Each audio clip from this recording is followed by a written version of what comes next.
So here you see we have the organizational chart for the Arizona Department of Corrections. The Arizona Department of Corrections is an executive division, so it comes under Governor Doug Ducey.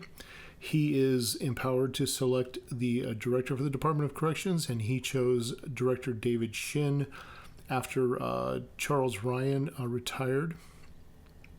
That is a position that must be confirmed by the Arizona legislature, and I do not believe that David Shin has been fully confirmed yet. I believe he's only gotten through the House Judiciary Committee, which is the first step in that process. However, below the director is the ADC Deputy Director, which is held by Joe Prefori, if I'm saying his name correctly. He was the interim director between Charles Ryan and David Shin. Below the deputy director is multiple division directors. I've selected one out because it's the most germane to this conversation. And that's the division director of offender operations. I wrote inmate operations, but I think it's specifically entitled offender operations. And then below that, the Arizona Department of Correction bifurcates into two regions. They have the northern region and the southern region. The northern region has an operations director called the INROD. The southern region operations director is called the SROD. And they have below them the complexes, and the administrators that answer to the INROD and SROD are called the complex wardens. So the last time I looked at it, the northern region had the Kingman, Lewis, Winslow, Phoenix, and Perryville complexes. And the southern region had Florence, Iman, Yuma, Tucson, Safford, and Douglas. And of course, any of the other privates that I haven't listed here or smaller ones, they would come under one of those two regions as well. There's administration around all of these. The top half that is not in color, so that's the ADC director, the deputy director, and the division director of inmate operations. Those that personnel actually works at the Arizona Department of Corrections downtown office at 1601 West Jefferson in Phoenix. They rarely, if ever, go out to complexes or units. And have very little, if any, inmate interaction. So here we see what happens on the lower half of the organizational chart within the Arizona Department of Corrections, and that starts with the complex warden, which is where we left off on the prior chart. The complex warden is the lead administrator or head person in charge of any given complex throughout the state. There's an infrastructure around at the complex level, which there's many departments that are in place at the complex, and the complex warden is the chief administrator at that level. Each complex, as we've discussed, has at least one, if not multiple, units, and so each unit, the lead person in charge at the unit level, will be the unit deputy warden. Now, the unit deputy warden has the most day-to-day impact on inmates and even, the staff underneath them because they are the lead administrator at the unit where inmates live, and there's the most staff-inmate interaction. Below the unit deputy warden at many units, I didn't put it on this chart, is an associate deputy warden. Not all of them have them. Many do. Usually if there's an associate deputy warden, they will deal with the CO4 programs. The captain security will generally deal directly with the unit deputy warden. It just depends on the size of the unit, whether or not they have an associate deputy warden. But below that, you can see that at the unit level, it also bifurcates, and one side is the security side, the other side is programs. So the chief of security at any given unit would be the captain of security.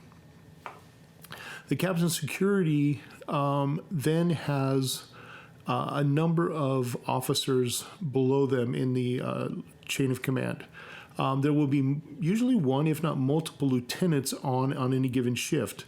There will be one designated lieutenant per shift to be the shift commander. Below that, there will be multiple sergeants on at any given unit on any given shift, but one will be designated per shift as the shift supervisor. And then below that, that's when you actually get to the CO2 line officers. Now, I did see that a couple of months ago, the Arizona Department of Corrections was entertaining, and they may have gone to it, of adding a corporal level. The corporal level would be obviously between the CO2 and the sergeant. I'm not sure if they've affected that as of yet or not. So on the other side is the program side. The program's the capacity side, and that's led by the CO4. Below the CO4, there will be generally multiple CO3s. It depends on the population of the unit, the inmate population of the unit. And the CO3 handles caseload, which means all the questions that inmates have. They're called counselors very often. They handle release packets, phone calls, inmate banking, although they've privatized that most recently as well. Just any number of things that an inmate, when they have questions or concerns or need some sort of answers, they'll go to the CO3. The CO3s also are the ones that are assigned to facilitate programs at any given unit. They generally rely on their inmate clerks to do it, but they're the ones that do all of the record keeping for it, and they're the ones actually supposed to be giving the programs and doing the teaching of that. So all of these people start off as a CO2 with rare exception, and then they can promote. CO2 can promote after 2 years, and you decide if you go up to security side or the program side, whatever you want to do. And you don't have to stay there. You can jump back and forth, and many do. The one thing to notice here, though, is the multiple layers of hierarchy, again, between the complex warden, the unit deputy warden, and the CO2 line officers. So I wanted to delve a little bit deeper into looking at what actually is going on at complexes. Complexes, as we said, are made up of one or more units. And I've chosen Florence Complex here because it's illustrative of what is important and where the actual issues are. So Florence Complex actually is made up of 6 units. It's central unit, known as the Walls. It's the oldest active prison in the state of Arizona. CB2, Cell Block 2, was built in 1908, and the 100-year anniversary was 2008. So in addition to Central Unit at Florence Complex, there's also North Unit, East Unit, South Unit, Casson Unit, and Globe Unit. So if we look at any one of these particular units, you see that underneath them is where there's the captain and CO4, the lieutenants and sergeants and CO3s, and then the CO2s. So let's take a look at that a little bit deeper here for a second. When you're talking about complex wardens, there's actually one complex warden at any given complex. Now there's an administration under them. There's a major of security that's complex level. There's also deputy warden of operations at complex level, and then an administration that is their secretaries and other business issues. But when you get down to the unit, down to the unit level, there's one deputy warden, and that's the single point person in charge at the unit level. And the units are what contains the incarcerated. Below the deputy warden, there's going to be the captain and the CO4. Generally, there's one captain and at least one CO4, but I've seen units with 2 CO4s, many of them, the bigger units. And they, again, split between security and programs. Those are the 2 administrators on that at that level. Below them is the lieutenant level. Now, there's going to at least be 3 lieutenants, because these are shift commanders, and so they run on 3 shifts. Actually, they changed it in 2018 to where they were doing some things that are a little bit differently, so it can be 2 or 3.